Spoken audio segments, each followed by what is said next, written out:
I didn't realize it at the time because I wasn't mature enough to realize, to truly understand and really just know what was going on. But there was a short span for a minute where you just wake up and didn't know what was going to happen, didn't know if you were going to eat, didn't know if you just didn't know. And it was like walking through a tunnel and you just dark. You couldn't see your hand in front. You just didn't know what was going to happen.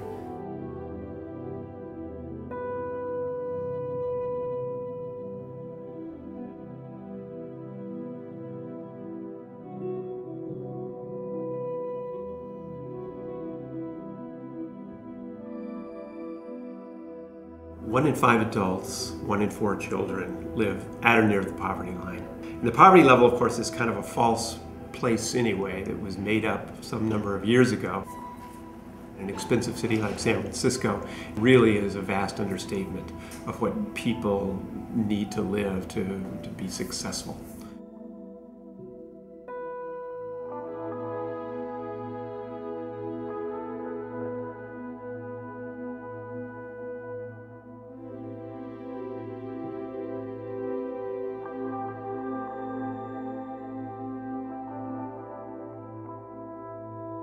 Probably the biggest group and the quickest growing are the working poor.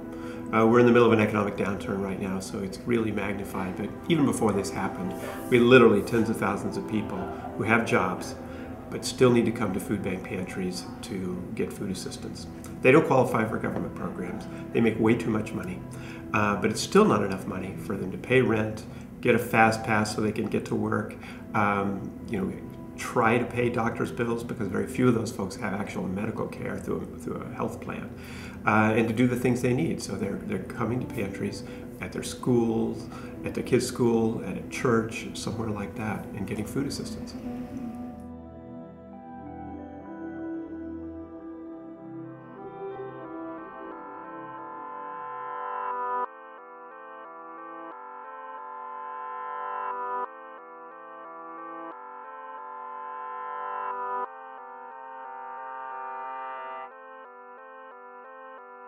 Even in places where you least expect it, you'll find people who need food assistance. Where you have wealth, you have people who need services, and those folks are making relatively low wages and need help. Kind of surprising to us when we started looking at Marin County that there are so many pockets of poverty. So this year we've opened up 8 healthy children's pantries in Marin County schools, and in all of those schools, over 60% of the children qualify for free and reduced price meals, which means they're living at or near the poverty line. That surprised us. We didn't realize there were that many schools in maybe the richest county in the country that needed food assistance.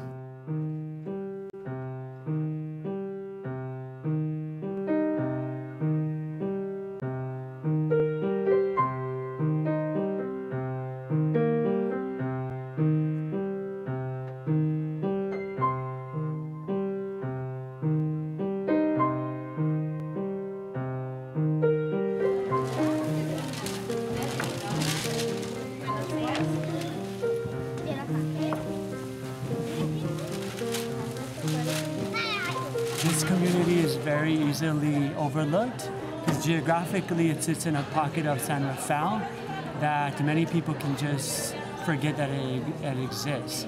There's over 14,000 people in 2 square miles that is known as the canal in which our school sits in. It's a very dense area, many apartment buildings, and in these buildings, in this community, there's a thriving, very dynamic community that are very, very deserving people, very hardworking people. Many of them provide services that are the backbone to Marin and to many of the more affluent families through their work as landscapers, as cooks, as nannies, as housekeepers. They play a vital role in sustaining the work and the families of Marin. And oftentimes that is overlooked. One city and 2 different communities.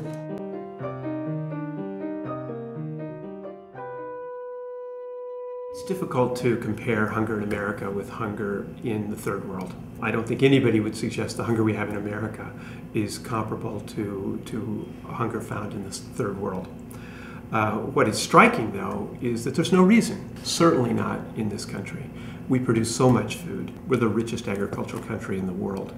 And we're in the richest agricultural state in that country. Our government subsidizes so many different kinds of food production. The idea that we can put so much into our agricultural system and not feed everyone is as wrong as the amount of money we put in the healthcare system and don't provide healthcare to everyone. Only it's even more obvious because healthcare is expensive, it's a lot of technology, food is inexpensive, and it's not a lot of technology. It's something we could do just by changing our will.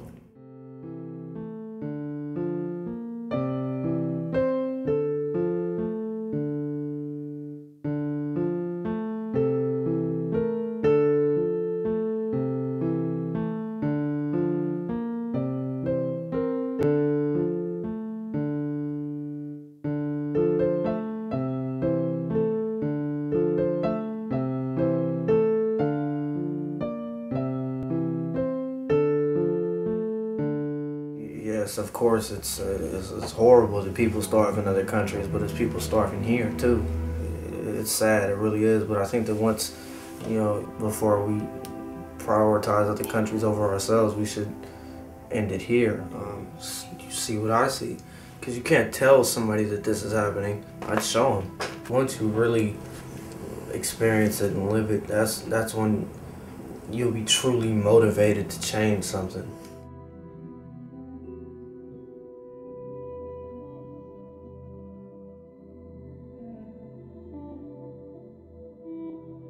I think of it as an obligation that we have to help people have enough to eat. And I think if we as Americans look around, this is an obligation that we should embrace to make sure that everyone we have has enough to eat, because it's so basic to actually providing things that I think we do think of as rights. We think about people having the right to an education, the right to have an opportunity to be successful. And I think hunger is one of those building stones to providing those rights. So in a way, perhaps it's an extension of other rights, but certainly an obligation that we should take on and fulfill. Everything starts at home, whether it be school or work or friends, girlfriends, whatever it may be. Everything starts at home, and it's the home. It's like a tree. Home is the roots. If the roots are unstable, or if something's not built right, or if something's not in place, or something's not there, then it's like a domino effect. Everything just falls. If the issue was to start somewhere, it'd be at home. It's always at home.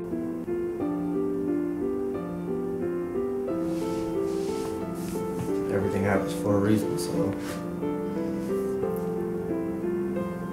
now I'm here. Thankful for it. I am the face of hunger. I am an American.